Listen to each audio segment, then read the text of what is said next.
Hey everybody, this is a real quick video in case you have a Sony GTK-XB7 party speaker and you need to do a hard reset to the factory default settings on it.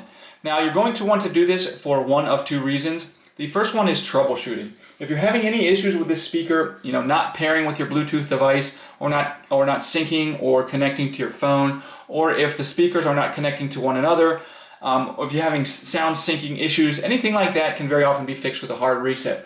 Now you're going to need to set it up again because all the pairing history and everything like that will be wiped off of it, and it will be just like it's coming out of the box. And that's the second reason you might want to do that. If for whatever reason you just want to get this back to the way it is when it's coming out of the box, we can do this really easily.